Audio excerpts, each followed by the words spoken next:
Hi everyone, this is your host and your coach, Dr. Mary Ayers, and we're going to have fun with this show today because there's something happening I see all too often, and that's people keep re-traumatizing themselves. Things keep happening in the world, which is going to happen. That's the world we live in. There's always new events in front of us that are going to hijack us, that are going to take us off balance, that are going to overwhelm us. But I see people re-traumatizing themselves, and I really want to give you some help in this area today. So let me give you an example of how this happens. Let's say you're at work and something happens at work and you get hijacked. You get flooded with emotions. We've talked about what a hijack is. That's that where you just get a sudden, overwhelming flood of feelings. And these are not comfortable feelings. These aren't joy feelings. These are the kind of feelings that make you pretty much hit the fight or flight response, right? More times than not, it's going to be a little bit of flight, although sometimes we feel the fight response, but we have to hold it down because after all, we're in a work environment or we're in a family environment where we don't feel that we can speak up and have a boundary. And some of that is because we're so hijacked that happens. Somebody says something, you get an email, a look, and boom, you are hijacked, right? But here's what happens. Now you think about that event all day long. You play it in your mind over and over. You can't believe this person said this. You can't believe that they did this. You watch it in your mind, the movie, over and over and over again. Every time you do that, you are exciting that neuron path again and again. It's like giving yourself a shock over and over and over again. Then to make matters worse, then you start to share it with other people. You go and you call your best friend, you talk to your spouse, whoever it is, a coworker, and now you're telling them in detail about what happened.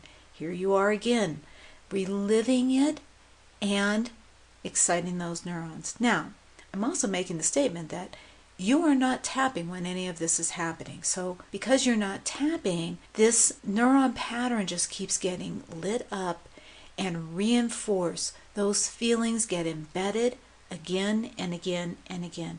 A trigger has been hit. There's a nerve hit. What most likely happened is this event, whatever somebody did or said, reminded you of something from the past, and you responded from that old hurt, from some old memory where you felt this way before. Now we know something's come up, but see, you don't even realize that it's happened. You feel the flooding. It might have been something that you feel really justified, but if we take a moment and really investigate it, because chances are it's an overreaction, that projection is an overreaction, and we want to take the charge off it, because if you take the charge off it, you're going to handle the situation in a very different way. But in that moment, when that thing happens, you have projected onto this situation and to this person a past story, a past feeling that you have had, and we want to take the opportunity to help release it, to neutralize it. There are really two things that are going on here when you re-traumatize yourself.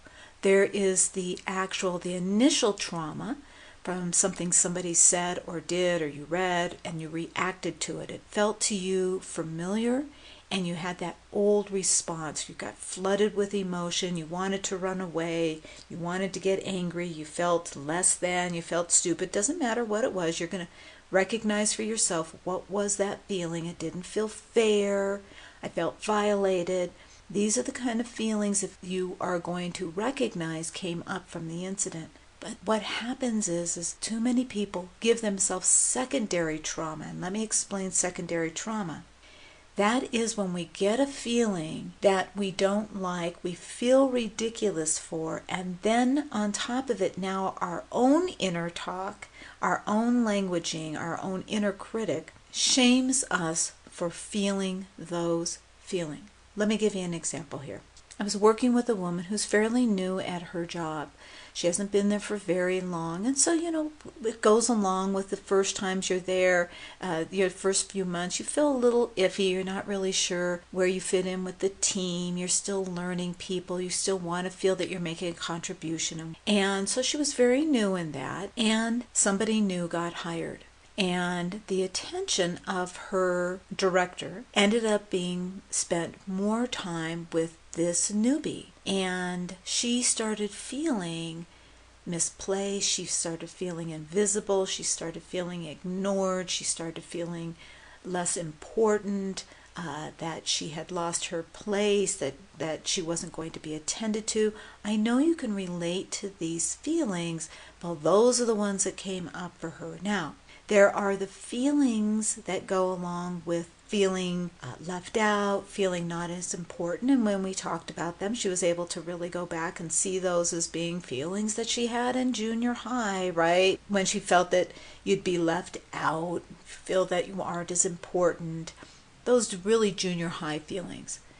But the secondary trauma around this was feeling so embarrassed and ashamed for that wave of feelings that came up, that then she wanted to hide. She felt so ridiculous and so immature about having those secondary feelings that they trumped the first feelings. And then she ended up beating herself up for having these feelings, these shamed feelings. She started shaming herself for feeling this way around the first incident. I hope this is making sense, because there's really two things going on. There's the initial hijack, those feelings that come up, and then there's the internal conversation about how ridiculous we are and how immature we are and how embarrassing and how shameful it is to even be feeling those feelings. And so it's like a secondary, I'm going to dig my hole even deeper, and we want to disappear. We don't want to be seen. We feel so ridiculous having these feelings, and then that creates its own level of trauma, because now we're beating ourselves up. So here's what we need to do. First is, any feeling you have is just your feeling. When we take the time to beat ourselves up for having a feeling, it's a whole nother layer of trauma.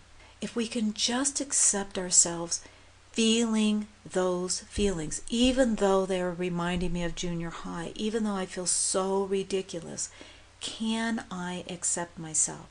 First, we're going to do some tapping just on getting those feelings that come up, maybe jealousy, maybe feeling forgotten or left out, no longer part of the inner circle. We feel a threat that somebody likes somebody better, and we know that it's not an adult feeling, and you feel that shaming feeling of, I can't believe I feel this way. I'm embarrassed by it. I'm ashamed of how I'm feeling. Think about when that might have happened for you, and feel how it comes up about how embarrassed we are to feel that feeling. I know it has definitely happened for me more times than I'd like to admit, and what I remember mostly is the feeling of embarrassment that I'm even feeling this way. The way it is hijacking me made me want to hide more than anything. So get a feel for that, an incident where that might have happened for you.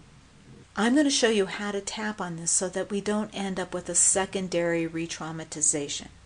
All right? That means when it happens and when we get those feelings and when we start to feel ourselves, judge ourselves for the feeling, this is how I want you to tap. So you're going to be in a hijack state at that moment. And you're going to start going through the points. And I'm going to start at the karate chop so you can really listen to this. But this is how it's going to sound when you're in this really hijacked place. Even though these feelings I have right now are crazy, and I am so embarrassed for feeling them. I can't believe I feel like this. I feel so ashamed, so embarrassed for these feelings. And I can't stand them. And I don't like feeling this way. I just want to climb in a hole where nobody can see me. This is way too embarrassing. And I can't accept myself. I won't accept myself. Not when I feel this way. This is disgusting. I don't really think I should accept myself. But I am where I am right now. And I'm doing my best to figure it out. And even though I don't know what that's going to look like right now, I'm trusting I'm in the right place at the right time, doing what I need to do right now. And go through the points. And I'm not going to call the points out, because as you say this, you're just going to move through the points. I can't believe I feel this way. It's disgusting. And I feel so weak. I don't know how to get through this. I really shouldn't feel this way. It is so embarrassing. These are those junior high feelings. God, junior high was rough. I always felt like hiding. I never felt like I measured up. I always worried about being left out. I always felt awkward. I never knew who my real friends were. And even if I did know, I never felt secure about it. I never felt safe. These are those junior high feelings. And I hated them then. And I can't believe I'm an adult, and I still feel those. And they still feel junky and embarrassing. More embarrassing now. I can't live with them. I don't want to live with them. Why haven't I outgrown these feelings? You'd think it's about time I no longer felt this way.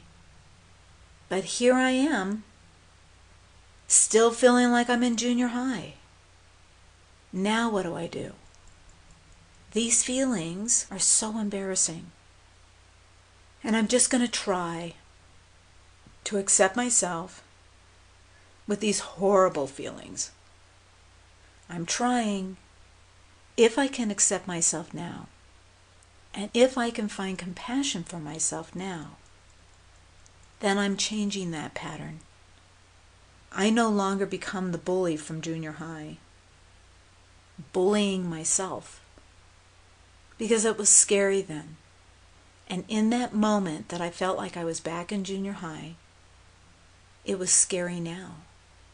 But I do have new resources now, and I can breathe. I can take off the charge of those old, scary junior high events, so they stop playing so loudly in my memory. And then they won't show up out of the clear blue. And even if they did show up, I know what to do with them now. I can take the charge off them.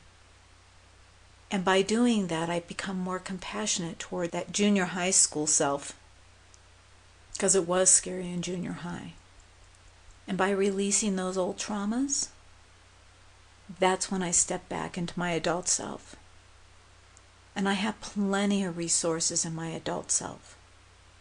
So I'm doing the right thing by accepting all those old feelings without judgment, without bullying.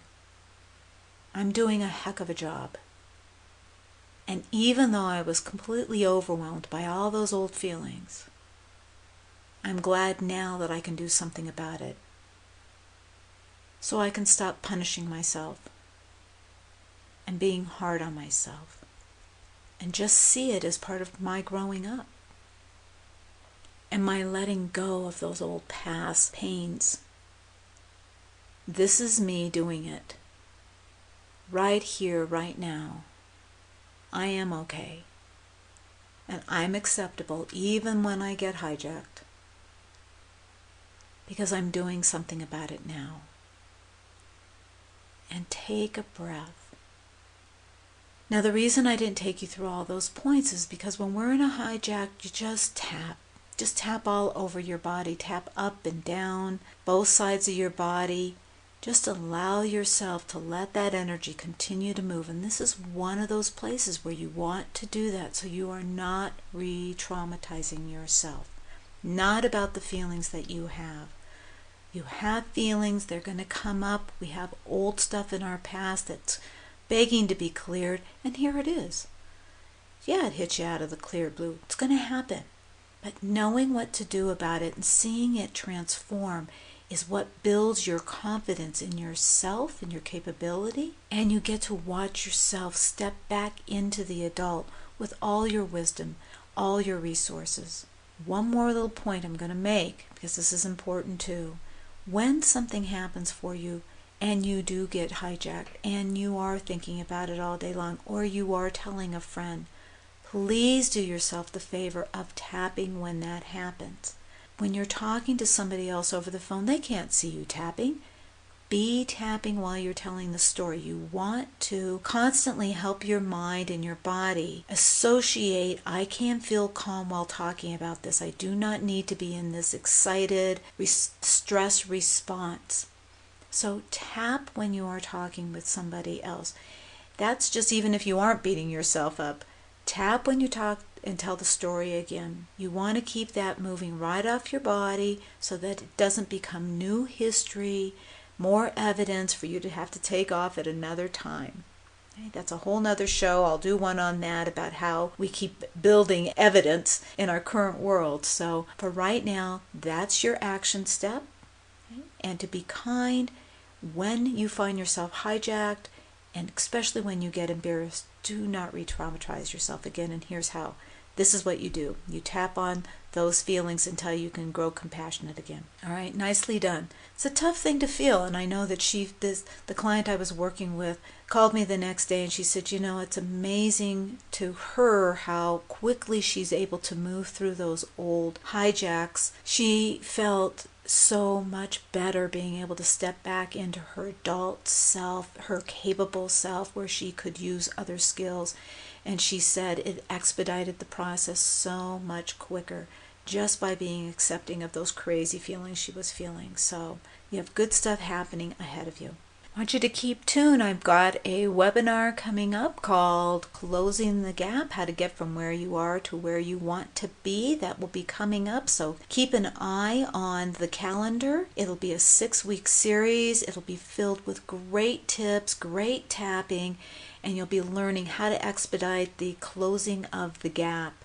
Until next time, this is your Coach Mary, Dr. Mary Ayers. Stay brilliant. Hi, this is your Coach Mary, and I know that when it comes to taking action, there are times, no matter how sincere your intentions are, that you still can't get yourself to take action. I get it. Sometimes fear and anxiety can be so overwhelming that you don't even know where to begin. I want you to know you don't have to do it alone. So here's one action you can easily take. Go to tapintooaction.com to find resources to support you. And while you're there, you can download the powerful and popular How to Tap Your Way to Success audio and workbook. It's free. So go to tapintooaction.com